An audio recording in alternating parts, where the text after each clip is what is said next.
we all? Welcome. All good. Looking at 2025 already. So, and I know a lot of our customers are as well. So exciting to be planning for the next 12 months already. Can't believe it. No, it's mad how quickly the year's gone. With that in mind, as we're sort of wrapping up 2024 and heading into 2025, let's kick off with sort of discussing what sort of emerging technologies in terms of digital marketing do you think are going to be essential for the next upcoming year in terms of, let's start off with maybe Kieran SEO. Oh, yeah. So SEO is going to definitely continue to change in 2025. I think obviously with AI and the content creation has changed everything. The Google updates have been insane this year, and what they've done and how they've changed, how websites are ranking, what their focus is. I think again they're looking at trying to reduce their cost and how much it costs to analyze and rank a website. We even know ourselves we're putting out thousands of pages every month of mix of human written content and AI content, and obviously there's going to be a cost to the ranking system and the search engines. So they're definitely going to be looking at other signals such as reviews and how legitimate is a business. What we're doing as well, we're spending a lot of time updating older content as opposed to putting out loads of new content, because again, there's a lot of good content out there that just does need to be updated. I think companies miss that. So that's a big focus for us next year. Video is going to be massive, I think. It's always has been. There's always been a big part of what we do, but I think video next year is going to be even crazier. So anyone that hasn't integrated video into their marketing strategy is even at a bigger risk of being left behind. So there are things that we're looking at. And again, I know you're both talking to a lot of customers. So Laura, what do you think? Two things that came to mind for me, probably the things that I would put at the forefront when I'm teaching clients and working with them. One being AI, and then also secondly, the short form video content. So, in terms of maybe marketers themselves, or say a marketing person within a company, I think AI driven content creation is really the way it's going to go. As you say, it's being slowly building up within 2024, but I think within, the upcoming year that marketers really do need to look at upskilling themselves in terms of AI. We've looked as a team at countless amounts of AI. We're at the forefront of pushing that with clients. So I feel like going forward, that's really important to, help them save time in terms of marketing. And it just gives them more scope as well in terms of resources. And then, with the short form video content as well, we've seen YouTube Shorts become quite popular. LinkedIn have brought in their own short form video content, all obviously to try and compete with TikTok, as it's grabbed everybody's attention, probably too much. But definitely we've seen a change in these algorithmic preferences with the platforms as well, that they really are pushing for short form video content because that's what's going to compete well. So I think moving forward in terms of strategies with clients, I'm already, talking about prioritizing video over static content. And I definitely think that's the way it's going to move next year. I totally agree with you. I think to touch base on what you'd mentioned there about LinkedIn and short form reels in terms of social media, I think it's really important that we're sort of, at the moment, I'm talking to a lot of clients about using AI to help, and to support growth and content ideas and copy and SEO copy and that sort of thing. But I think we're going to see this real shift in 2025, this focus on community with social media and focusing on building community, especially through platforms like LinkedIn, where you can provide resources for your niche and for your industry. I think that, what are your thoughts, Laura, on social media in general? Like, aside from LinkedIn, where do you see the biggest what platform do you think will be the biggest in 2025? Actually, let's start there. I guess probably in terms of business to consumer, I would say TikTok. I'd say business to business probably will still be LinkedIn, just because there's no real competing platform in terms of that professional networking aspect. But I know even with younger demographics like myself, even the move to TikTok shop in terms of e-commerce companies, I've seen it rise exponentially even within the past 2 months, client wise and then personal wise as well. So I definitely think TikTok is probably still an undervalued marketing channel.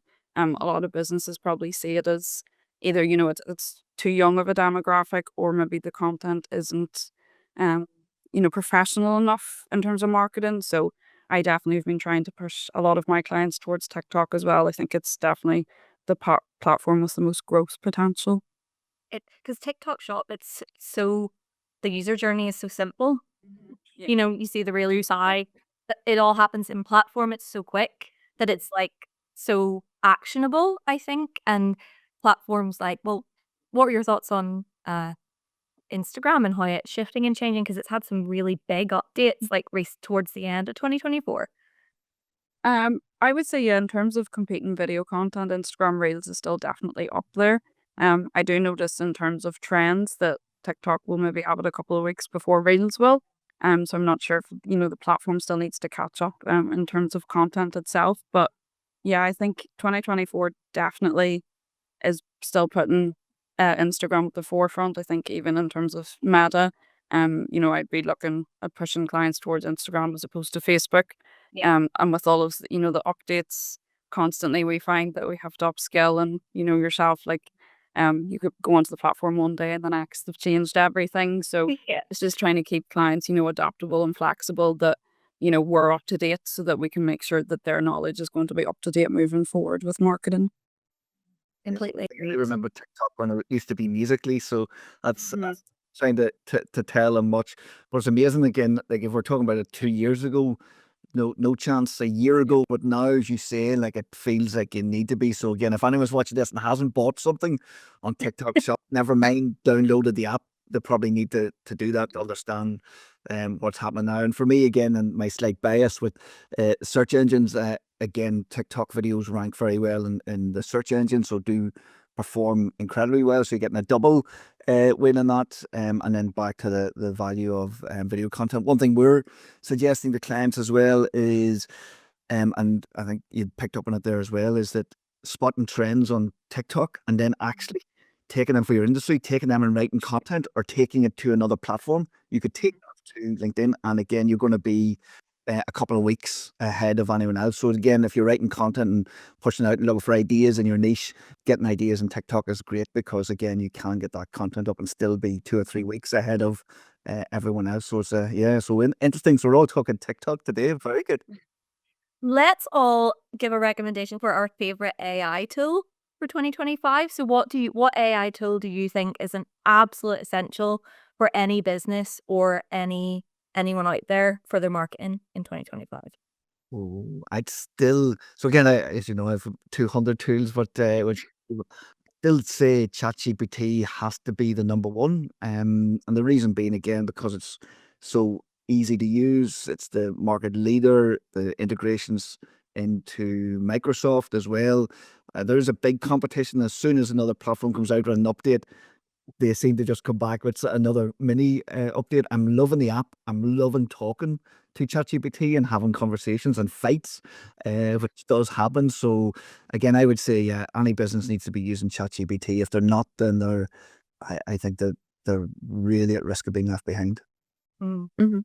I'd agree. I think I had probably had Perplexity in mind, but I did notice, as you say, Kieran, that as soon as Perplexity came out with the live search within search engines, that then ChatGPT saw that and gained inspiration, we'll say, from it. And, as a way to compete and not be left behind in terms of AI. But I think personally for me, Perplexity would have to be my favorite. I just think the way it writes the content and, in terms of the live search and stuff, I just find it gives very relevant references and articles for clients, which is great. Mm, yeah, I would completely agree. I think a good sort of strategy for 2025 incorporates as many AI tools as possible to kind of not work against each other, but work with each other essentially. For in terms of thinking about SEO and copywriting, I would say, rec- would recommend Claude, but combining it with ChatGPT for the ideas, maybe Perplexity for a bit of the research, but a good strategy, I think, will combine all of them. What do you guys think about AI image generators for 2025? Do you think we're gonna see a lot more of that, or what are your thoughts there? Totally. Like again, I'm looking at some of the stock photos. So there's deposit photos, which we would have been a subscriber for years and years and years, paid them thousands of pounds. It was our go-to, and I see now that they're selling subscriptions to AI generated images as opposed to stock images. That seems to be their twist. So really interesting what's happening there.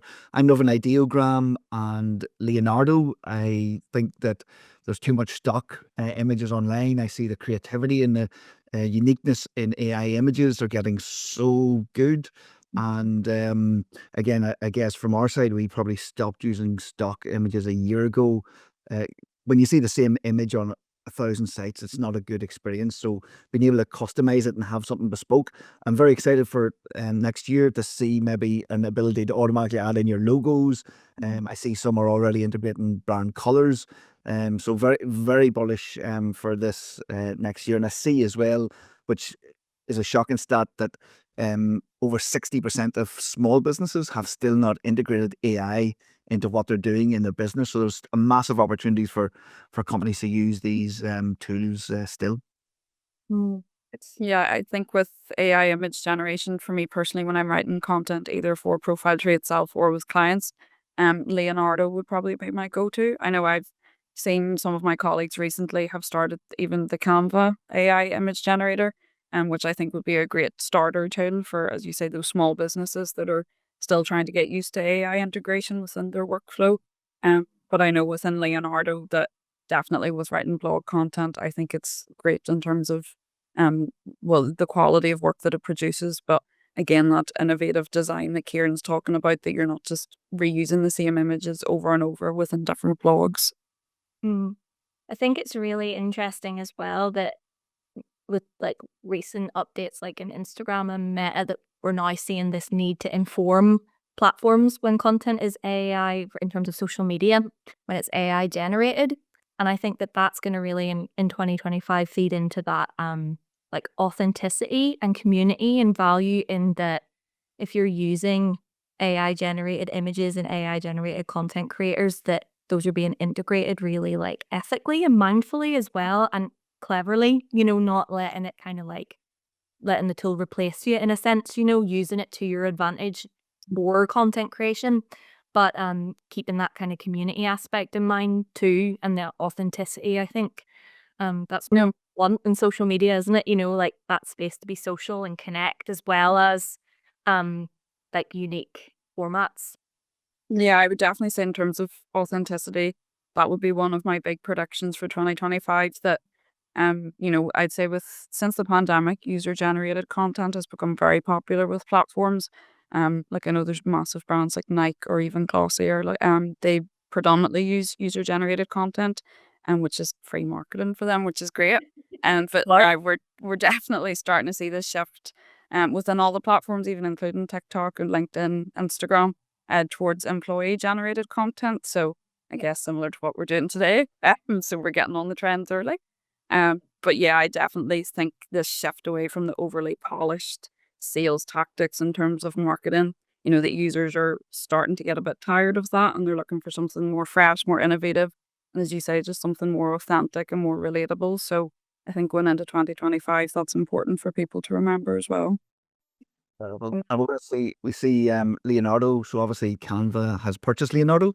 So I anticipate Canva as a platform for businesses to use, especially with their AI generation, is going to be incredible over the next 12 months. So very excited to see what they introduce with their learnings from the Leonardo team. And again, back to the being transparent. I think we've all seen or read the Willy Wonka tourism experience in Scotland, and the scandal that Yes. was. Awful.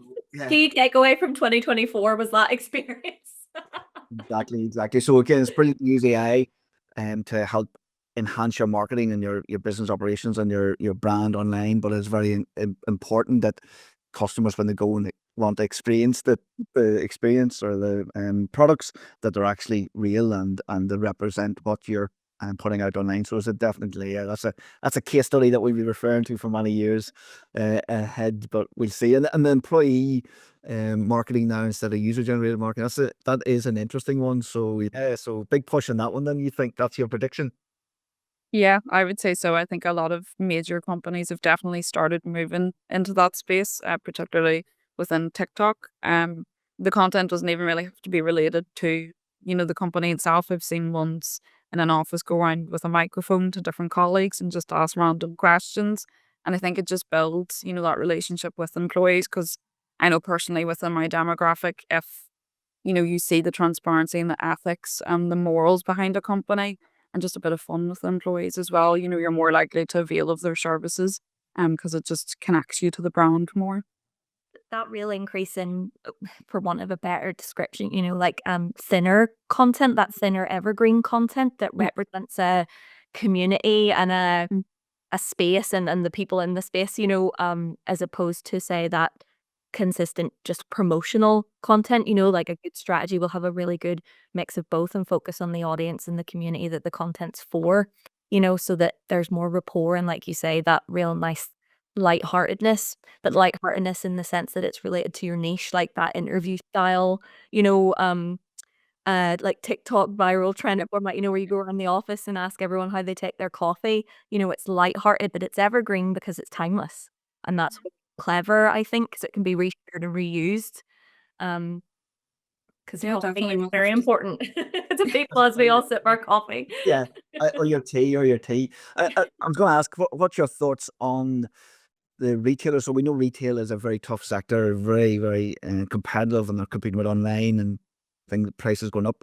But obviously, lots of brands now are starting to look at using AI for photo shoots and models. I guess one brand I seen was Mango. And but we know Nike are doing it, Louis Vuitton, Levi, they're all introducing AI into their campaigns. But I was reading about Mango, who um, I've looked at. I think they had their first campaign using AI models in July this year. So again, they were saying that it's going to save costs. It allows them to be faster to market. They can update their ads more frequently and turn their campaigns around. But obviously, they're going to save a lot of money in paying models. Now, the good thing is, again, I can imagine that they're being smart. They also were very transparent that they're using AI to assist in fabric selections and designing garments as well. But they seem to be using AI in a good way and reducing their costs in key areas. But they've a plan to double their workforce next year, which is very exciting. So it's not at a cost, using it to accelerate growth and maybe reduce costs where they don't need to. So, but what's your gut? You guys will be very trendy and on fashion. So, what do you think of looking at these images and ads with AI models in them? I think the integration is really important, exactly like described, using it to enhance.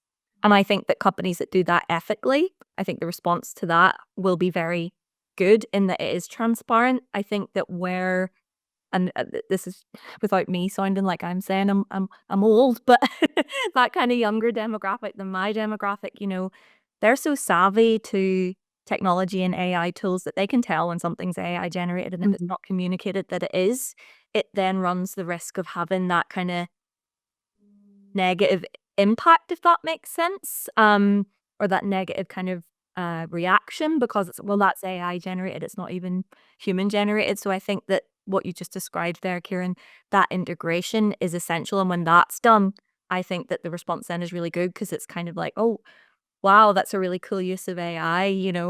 If I was going to give an example of a brand that I think do that really well, it would be Gymshark, because they use like a combination of both. They have really good community focused content and the kind of collaborations with influencers and that sort of thing, as well as AI generated as well. So that would be my take. Laura, what's your sort of perspective?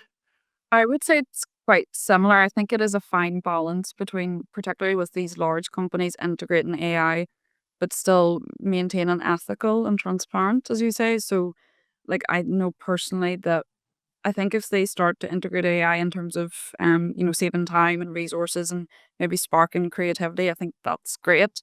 But I think there's a fine balance, particularly when you're using, AI models, or maybe it's not, like it's AI enhanced products.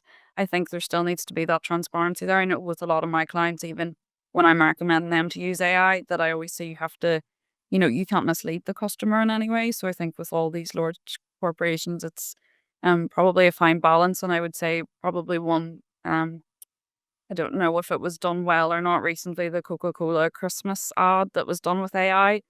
Yes, that received a lot of, positivity, but I know there was a large backlash to it in terms of, well, this is a large scale corporation, they have the money and the resources.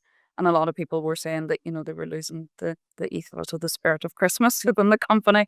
So I think in terms of public backlash, it is important, as you say, to remain transparent, but also don't overuse it as well. I think, it's a tool, it's not the answer to marketing. I think it should be used with strength and mindfulness. Yeah, I totally agree. And something that I noticed from all the clients that we work with as well as mentors, and in training, is that a business's USPs is, the heart of its branding. So if you use a tool that takes away or doesn't enhance your USPs, if you let it take over, then it takes away almost what makes you stand out from the crowd in a sense. And that's, like where the gold is, in who you are and what you are and how you convey that message through your content. So for next year, we've got AI course, video, especially short form video. TikTok is hot. What else? Employee driven content. I think there's going to be a shift in the influencer. I think especially for retail and e-commerce, we're going to see a shift away from the influencer into more brand collaborations. So like, trying to think of an example off the top of my head. There's a million of them now with the Wicked movie coming out. I'm thinking of Wicked times Lush. That was a really big like kind of collaboration. I think we're going to see that sort of thing and a move away from influencers in a sense, because I think that, we're all becoming a lot in terms of community savvier to the influencer kind of collaboration and what that looks like. And we're going to move away from being influenced by one person, but seeing brands come together potentially to create like hybrid products and things like that. I would say probably, again, with the authenticity, the transparency, Yeah. also promoting sustainable practices.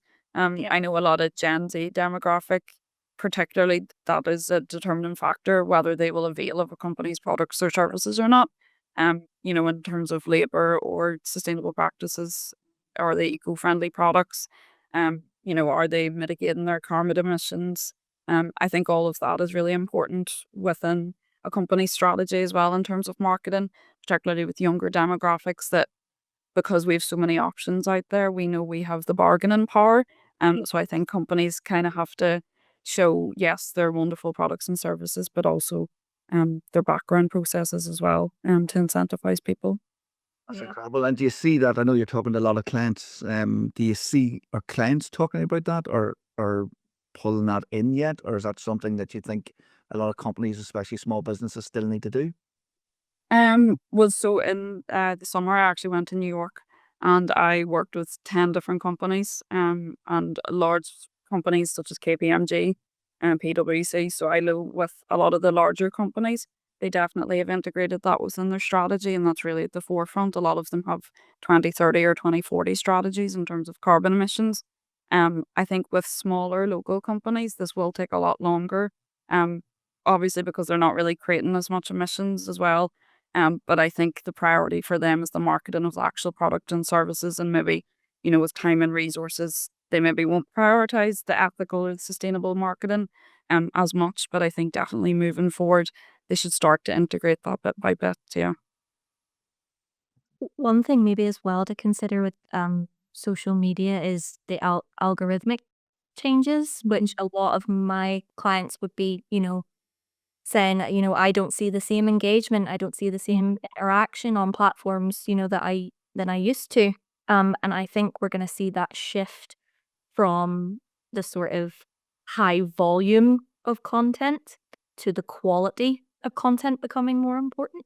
So a shift from posting multiple times every single day to more thought going into content, because the algorithm prefers content now. What I say, the algorithm, like they all have the same one, but algorithms, I think, prefer that more valuable, engaged with content, and they push that further rather than prioritizing just volume, if that makes sense.